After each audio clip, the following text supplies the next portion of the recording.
Hello everyone and welcome to our roundtable on the proposed OSHA rule and its impact on the health and safety of IAFF members. I'm Charmaine Nero with the IAFF communications team.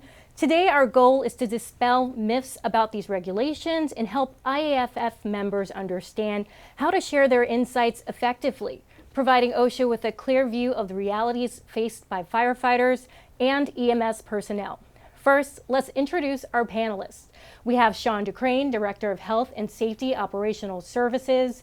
We have Scott Robinson sitting next to me, the Deputy Director of Government Affairs, and Kate Capello, Science and Research Program Coordinator with the Division of Health, Safety, and Medicine.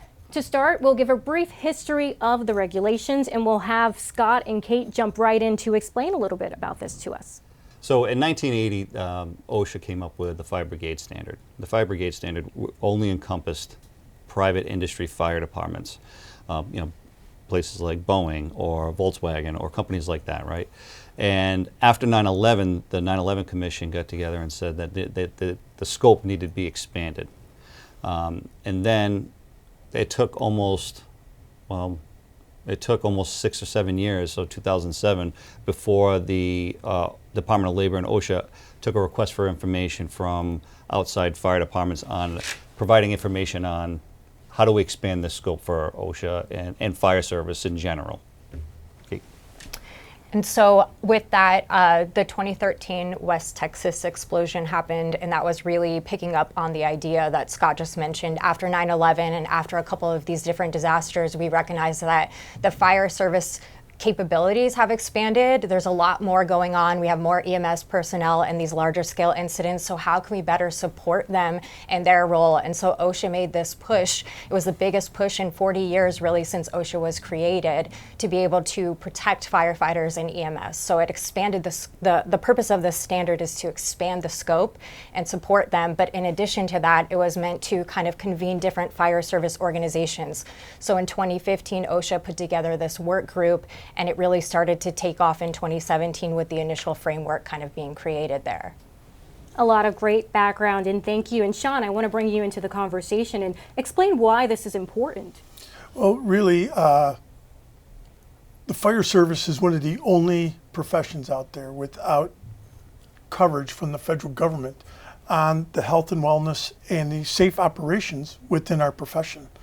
So I think OSHA finally recognizing that the fire service is a profession. It's a profession with risks, that a lot of injuries and illnesses are preventable with common sense guidelines and common sense regulations, is very encouraging for the health and safety of our membership. Because as we'll start talking about it throughout this webinar, it is kind of encompassing of a wide area that serve our membership.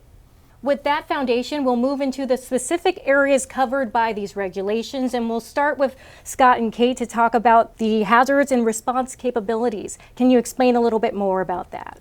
Absolutely. So I think when we're thinking about this standard, the important thing to remember about it is that it's more performance-based as opposed to prescriptive. And so what that means is we're factoring into this the idea that hazards are assessed in the communities that you're responding to. So when you think about what's in your response area as a firefighter or EMS personnel, you're going to be responding to different hazards than other people in different parts of the country. So what this is based on, it's meant to create that assessment so that it's tailored to you. And I want to make that clear because I think there's a lot of fear or kind of misunderstanding about what that means. And really it's meant to tailor this standard so that it supports you and your community. There's different aspects to it. So when we think about the community side of things, that would be things like community risk reduction, but there's also the industrial side of it as well. And that would encompass those incidents kind of like the West Texas incident that happened in 2013. Yeah, and somebody that was on the job for 28 years, and I'm just one department out of across the country.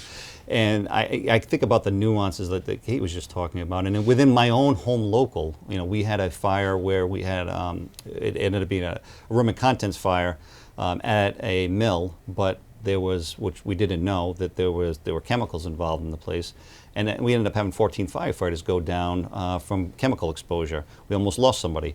And to me, this standard, this new policy that OSHA is putting out, is a game changer for fire departments that are going to have to step forward and create emergency response programs, incident action plans, and SOPs on how to respond to hazards in your community. We should be doing that already, and most of our departments are doing that. But what I think what ends up happening is they do not follow through on a yearly basis. They do not check up after incidents. They don't reassess their SOPs or their incident action plans. And you know, and in the incident of the fire that we had in my community, if they had an incident action plan or an ERP set up, you know, I think our firefighters would have had a better shot at fighting that fire and coming out of there safe. If I can add to that, one area that I agree with Scott and wholeheartedly here is this is something our communities, our departments should already be doing. Absolutely. We should be assessing the hazards within our jurisdictions and then developing our response strategies to those specific hazards. If you have a lot of single-family homes, you're going to be developing your tactics in order to respond appropriately. If you have a lot of three-decker homes, which are going to require more resources on the ground, or high-rises, we're going to require more resources on the ground, you need to develop your response strategy specific to that. And the other part that we didn't mention in there that I think is critically important is that OSHA is requiring that representatives from the labor side, from the employee side, are involved in the process. So really, it's kind of driving that thought process where management and the employees are working together to identify what their hazards are, what their response capabilities are, so they can meet the demands of their community. And thank you. And now we'll jump into training. And I want to bring Sean and Scott into this conversation. And can you talk about the training requirements under these regulations?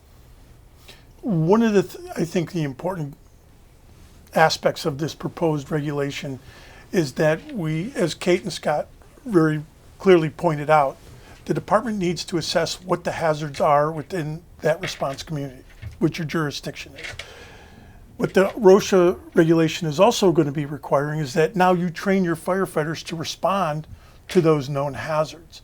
If we take the situation in Newark, New Jersey, you have one of the largest port, if not the largest port in the East Coast of the United States.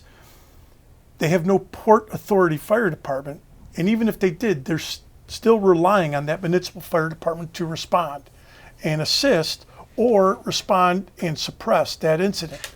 Yet there was absolutely no training provided. So the responsibility to provide the appropriate training is there. We've seen some comments that have been coming into the process that want to do away with some of the regulations. That there are some firefighters think that regulations are prohibiting tactical decisions on the fire ground. Well, really what this is also requiring is that we start to train our firefighters on the basics of our response. We should be training our firefighters on the research at UL Fire Safety Research Institute. We should understand the basic sciences of our response: fire growth, fire behavior, construction, the impact of ventilation, setting up the flow path. What your decisions, what your actions are on the fire ground are going to have direct consequences. We need to understand what those consequences are because they are predictable based on these basic principles. So if you have technical response, as Scott pointed out, industrial hazards, you need to train your firefighters to respond to that. Our firefighters should not be responding to an incident and walking up for the first time and realizing they have tons of fertilizer being stored on site. That is unacceptable. And that's what this regulation is basically pushing. Yeah, and one of the other things that that I've noticed within the new OSHA regulation, and some of the comments that I've seen on the OSHA's website around training, is the amount of hours that it requires. So the OSHA doesn't, in the regulation, I don't see anything in there that requires you to do 300 or 400 hours. I think if you added all the training ideas together that OSHA puts in there, you'll come up with 300 or 400 hours. But what what this regulation does allow is allows municipalities, because every municipality is nuanced. Right, so every municipality has a situation where they may not need certain types of training, or they need more types of training. So it allows the department to work. I like what Sean was talking about before, the nice labor management group to set aside, well, this is the types of training we need, and we may even tier our firefighters into level 1, 2, or 3. So The department may end up saying, well, listen, if you're a chauffeur or an operator of an apparatus, you have to have these types of trainings done. I don't think there's anything wrong with that. And I think, again, we're already doing that in departments across the country. There's nothing new about that. It surprises me that a lot of our jurisdictions put the responsibility of handling $1 million piece of apparatus, responding in an emergency situation, in the hands of firefighters where they do not provide the training on how to operate that apparatus in that scenario. And I think training is one of the basic concepts that we should be advocating from a regulation perspective. We do require it within our states for initial training through firefighter 1 and 2 requirements or hazmat requirements or any of the technical rescues, but we're not looking at the continuous training that our firefighters should be going through. EMTs, paramedics are all required to do continuing training. Stylists in many states are required to do continuing training. I think it's just a basic responsibility our jurisdictions have, and to me it's sad that we need an OSHA regulation to drive that. That should be intuitive, but I think that is an important aspect of this proposed regulation. And we're a profession. This isn't a hobby. You go to work to protect life and property, right? And the job or the department needs to provide training and education to our members so that we can get home to our families and do our job well. So the idea of being able to go in and just go to work and then go home at the end of the day, those days are gone. Those were back in the 70s and the 80s. You need to do training now to be, especially with all the equipment that we use now and the tactics that we use. Every incident's a hazardous materials incident, really. So, there's just a lot of nuances and specialties. One last comment on training. I've seen some of the comments that have been proposed to OSHA or out in the social media site, and that some of the regulations are inhibiting the tactical decisions. And I go back to the training on the basic concepts of our job. And I would say that so many firefighters are not given the basic training in order to make informed decisions on the conditions that are in front of them. And that's why some of these regulations are in here, and they're in our standards because they've been written in blood. Now, if we got to a point where all of our firefighters had the training and the continuous training to make tactical decisions based on the risk benefit in front of them, that's where I would prefer to go. I want that firefighter on the scene to be able to make those decisions, but they have to be informed decisions. Absolutely, a lot of good information here. And now we're going to switch gears a little bit, and I want to stay on Sean now to discuss the standing operating procedures. Can you tell us a little bit about that? Yeah, every fire department out there should have standard operating procedures. Some are very prescriptive in what they require. I think everyone can empathize with this. They'll tell you where to put the apparatus, how to chalk the wheels, what gears you should be in, when to deploy this, when to deploy that. I think some of the challenges that we have, I'll go back to the training a little bit right here. If we put the proper training in, maybe our SOPs don't have to be as prescriptive. Maybe they can provide the ability for our firefighters to make tactical decisions based on the conditions and risk-reward conditions, but that's going to require the training. But SOPs give us the ability to perform on various emergency scenes. We don't respond to the same emergencies every single day. So we need those SOPs or those SOGs really to provide the guide for that response. What is required of us when we're responding to a house fire? What is required responding to a high rise or to an industrial incident or to a technical rescue incident? They're there basically for the protection of our membership so everyone can operate off the same page within that jurisdiction. And I think if you look at a lot of the NIOSH line of duty death reports, that's one of the weak spots. Having those SOPs, training on those SOPs, and deploying those SOPs during that incident, when that doesn't occur, we see injuries and fatalities on the fire ground.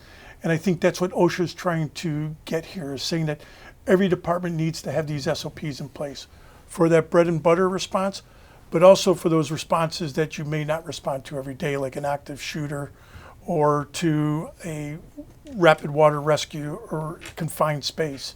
So if you guys want to add to that. Yeah, I think Sean makes a really great point. This standard is meant to move forward with the fire service. So as we have expanded to all hazards, that is really encompassing these different areas. And so I think it can be challenging to look at this and see across all the different topics and say, okay, it seems like there's a lot of extra regulation, but that's not what's happening here. What's actually happening is, to Sean's point, we're setting a baseline so that our firefighters and our EMS personnel are prepared for what they're going into. You shouldn't be going on scene, and if that's your response area, that's the first time you're aware of those hazards. To Scott's point about his discussion, I think when we think through the different aspects of pre-planning and how these different pieces of the standard fit together, it's really critical for us to be aware that this isn't meant to be punitive. It's actually meant to give you the tools that help you succeed. And that's really the point of stressing that. So, Ann, did you want to add anything, Scott? Well, I will just say that I've watched SOPs sit on my training chief's desk for years before they get signed, because there's no mechanism to force the hand of the administration to get the SOPs out. And to go back to Sean's point, the SOPs are imperative in the sense that, when I'm asked by somebody, a civilian, or I don't know how you do what you do. How do you do this job?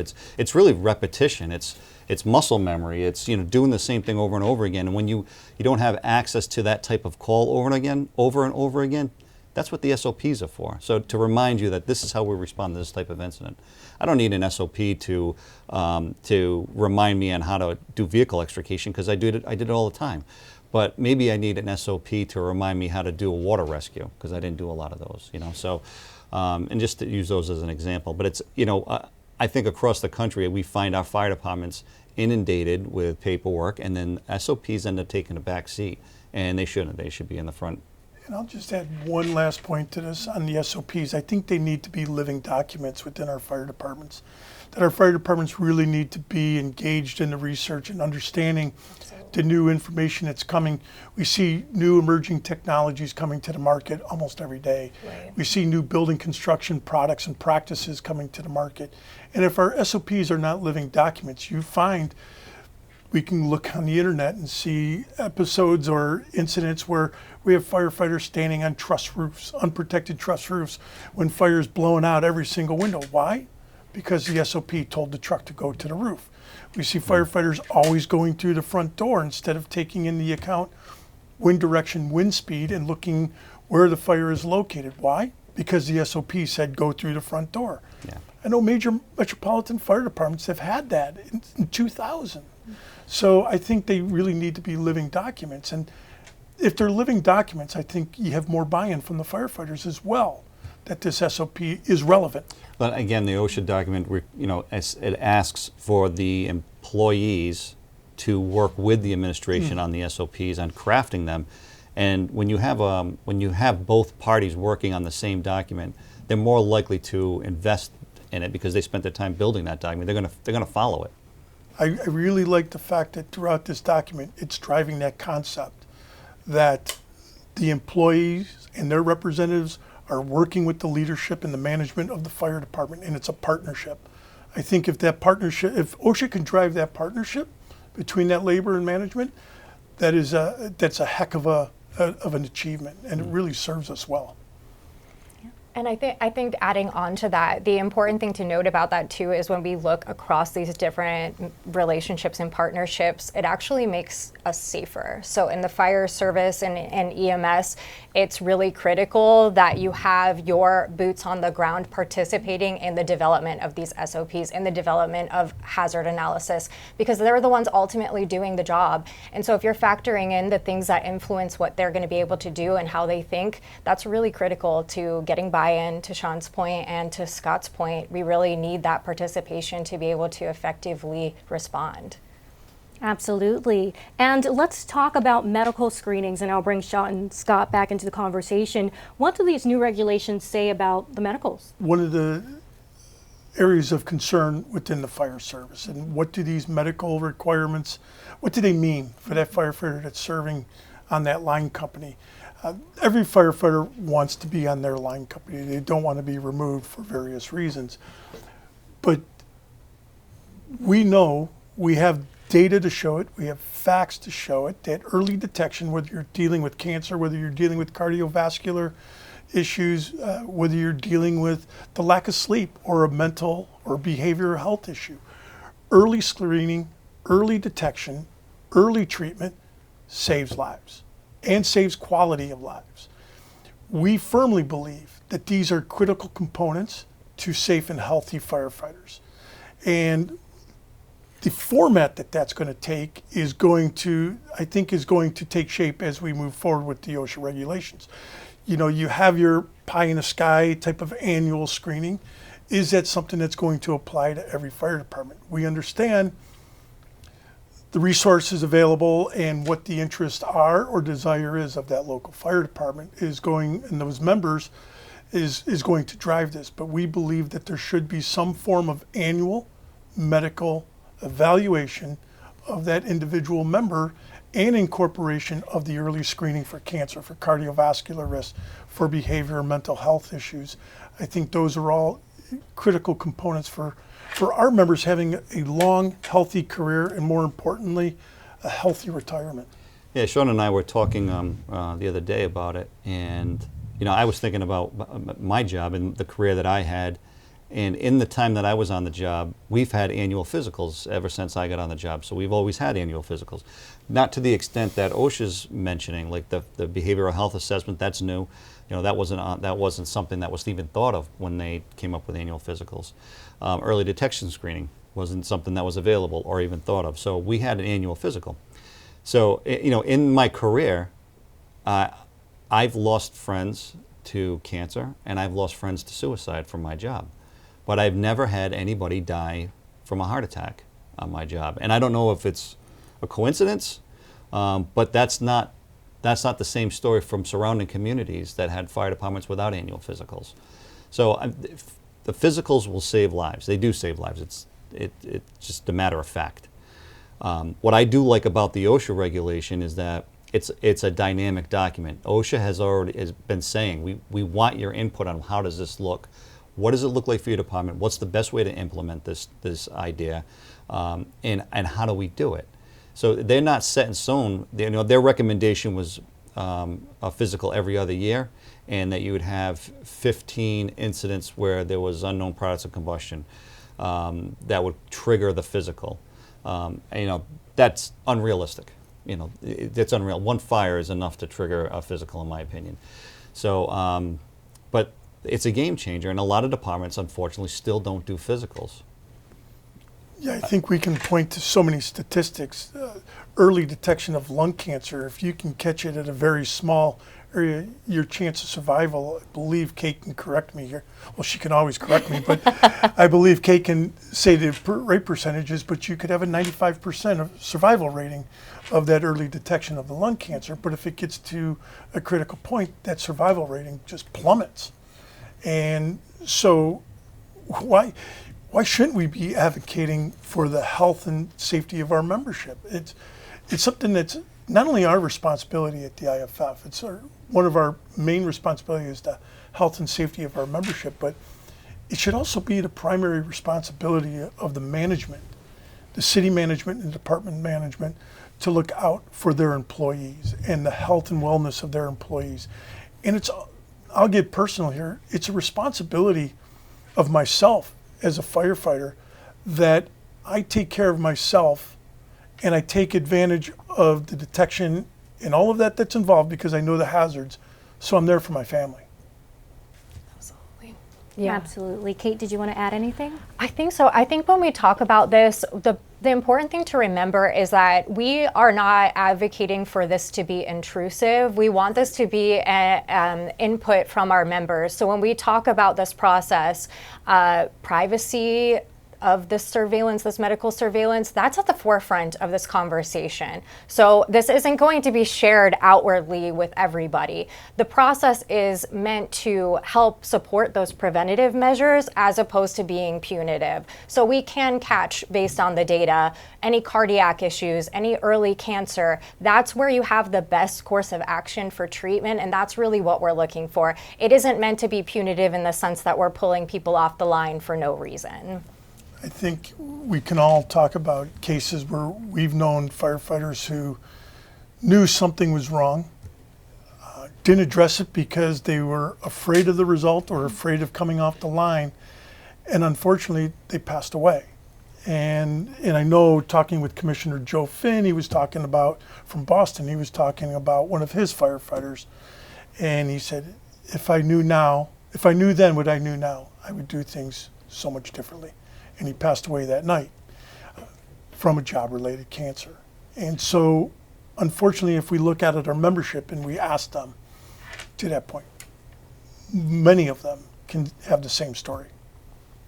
And thank you for sharing that story. I want to take it to Kate now and talk about apparatus failures and PPE. Why are these areas so critical? Absolutely. I think when we focus on PPE and apparatus failures, a lot of our NIOSH reports, when we break it down and when we look at what are the factors that went into some of these line of duty deaths or problem areas, if we can target it back to an apparatus failure or PPE, that's unacceptable. You should have the equipment that you need to do your job, and there shouldn't be failures in that process. That shouldn't be a pain point for our fire service or our EMS personnel, because that's how you're responding, that's how you're protecting yourself and getting to the scene. And so I'm sure that Sean or Scott can talk through a couple examples, but I think really ultimately what the challenge is here is not making this so difficult that departments can't meet the standard, but setting the baseline standard that should already be there in the first place. When we think through some of the really critical incidents where PPE failed and people have gotten sick or had some occupational exposures from that, they could have been prevented. And so that's really what this standard is focusing on, is what are those hazards that you're exposed to on the job, and then how can PPE potentially prevent that from happening? And I want to point out that a lot of comments that we hear are focused on line of duty deaths. Where did that line of duty death occur? We don't factor in all of the injuries that occur. Absolutely. And that these are life-changing injuries. When one of our members incurs a significant burn injury, that is life-changing. If they incur a significant traumatic injury from an apparatus that's failed, that is life-changing. Many times it takes them off the job, or it impacts their quality of life for the rest of their life and the quality of life with their family. I'll go my own personal experience in Cleveland. We had aerial apparatus that could not pass the annual aerial exam, but we left them in service because we had no backup vehicles. And to Kate's point, what the standard is driving in totality with the assessment, the pre-planning, is you should have a process in place to understand the lifespan of your apparatus, when you need to replace them, the lifespan of your PPE, when you need to replace them.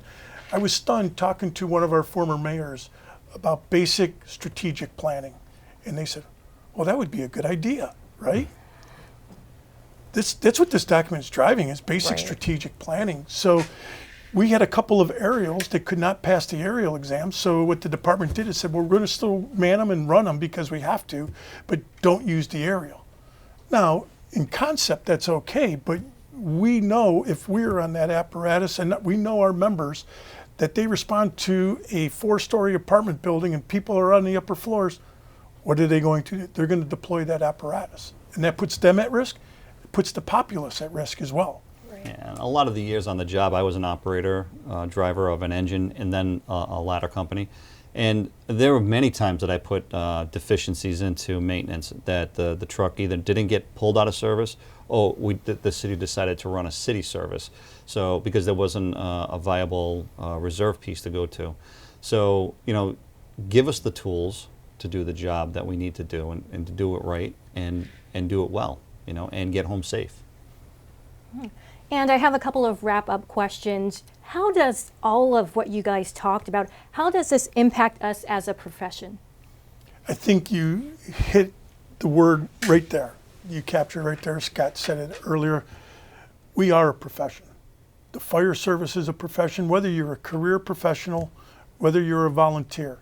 We are a profession. And there's an expectation from the public. There should be an expectation from us to have standards that outline, I don't want to say the guardrails of our profession, but what the requirements are to be a professional in the U.S. Fire Service. And again, regardless if you're a career or a volunteer, we should be holding ourselves to these industry standards. As I mentioned, in many states, hairstylists are required to pass a state test and to do continuous education. We understand our profession is a risky profession. It has risks. It has inherent acute risks, such as being trapped in a fire. It has long-term risks, such as cardiovascular or cancer disease. We should be doing everything we can to hold ourselves not only to that professional performance level, but preventing the preventable injuries and illnesses. And if we don't feel that,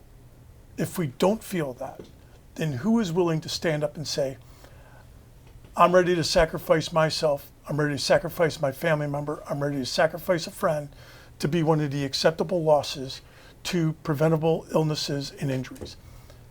I'm not willing to do that. I'm willing to sit here and work to get regulations into place that are driving basic responsibilities for our local communities and fire departments to ensure our members can do their job to the best of their capabilities and then go home to their families. Absolutely. And coming off of that point, we've heard comments where people have said, this may be a burden on fire departments or cities. How are these regulations different from what's already there? Scott? Well, this is the bare basic minimum safety requirements that they're suggesting here, right? Departments could do more. They should do a lot more. But OSHA's coming out and saying these are the basic ones. These are the minimum requirements that we think that you need to create a safe work environment. I've been reading comments. I've been following people's comments online, and one of them was from a chief. And I don't remember where he was from, or I don't remember the job he was from. But the chief put this nice PDF format out there for everybody to understand that basically, if we were going to implement any safety protections for the members, while it's good in idea, at the end of the day, we'll have to close our doors of our fire department. We won't be able to stay open. And that is exactly why this document has to be there, because you have a chief of a department that is telling his members to make negative comments against this document, this regulation, because they're going to have to spend money on safety. Safety costs money, okay? But at the end of the day, they have to come up with reasonable, safe working conditions for our members to go home. So this OSHA's doing it because the chiefs won't do it, because administrations won't do it, because they're afraid to spend a dollar. I'd like to add to that. So when we look at the science and research behind line of duty deaths and injuries in general, if you break down the timelines and the processes, generally the accidents on the fire ground or the fire line are going to happen really fast. But the things leading up to it, those things happen slowly. That's from incomplete SOPs, not enough training, apparatus that isn't up to standards, inadequate PPE. And so those are all things that we can do to prevent accidents from happening. So if we're going to do that, then we need to do that. And that's what OSHA is pushing forth. It's meant to be something that keeps you safe and keeps your community safe. And Chief Brunacini has a great quote. He said that there are no credit cards on the fire ground. You got to pay for the things you do at the time that you do them. And that's what OSHA is saying here. We have to keep our apparatus up to par. We have to keep our PPE up to par, and we need to prevent the things that are preventable. And that's really what we're trying to do with this standard moving forward. I think our team has read these regulations multiple times. If you ever have a hard time falling asleep at night, I have a 700-page document for you. But throughout the multiple readings, and I was asking Scott and Kate this, I can't find any proposed regulation here that requires more than what the basic minimum standards already call for. And this is what we should be doing, again, as a profession. So how this moves forward, there's a process. We want our members to be involved in this process. We need our members to advocate for themselves, right? We're doing our efforts, but I'm going to let you go and talk about how to get involved and submit the comments. but really we need our membership to take ownership of their own safety and the requirements that should already be afforded to them currently. So OSHA is not pulling all this stuff out of the sky. I think OSHA is saying, listen, here are some basic minimum industry standards we should be employing or departments should be held accountable to. Yeah, and the comment section, at least from the OSHA standard, is it ends June 21st. So our members have to act very quickly. It's time sensitive. You only have to put in 1 or 2 paragraph comment on it, but advocate for yourselves. This is your chance to talk about the protections that you need in your home local or in your fire department. We talked about the different subjects that we were apparatus, training, medicals. Talk about something that's personal to you in your comment, something that you witnessed, something that you experienced or was a witness to, and share that with OSHA. Like if this had been done, if these standards were in place, this incident would not have happened or the outcome would have been differently. And then share that with OSHA. And you don't have to go through your years on the job, your career. You can just pick out 1 or 2 things and share that with them, just to let them know that these minimum safety standards would save lives or change the outcome for a lot of our members if they were in place. Absolutely, and you all hit the nail right on the head. How can our members take action? How can we drive this home? What can they do? So we have resources on our webpage. We're going to share them here, a link to those resources.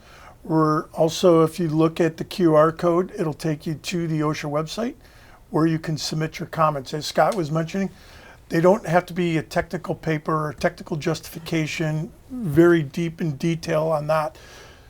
Tell your life story. OSHA wants to hear anecdotal information, how having an apparatus checked every year to make sure the brakes work isn't going to result, it will prevent the failure when responding to an incident like we saw in Boston, in Local 718, that took the life of a fire lieutenant there because these apparatus were not being inspected, right? We are talking about preventing illnesses and injuries through basic common sense steps that should already be being deployed. So we really advocate for our membership to look at that QR code, get involved, submit your comments, be part of the process because OSHA does want to hear from you. Thank you all for taking the time out to join us with that very important information, and thank you all for joining us. Have a great day.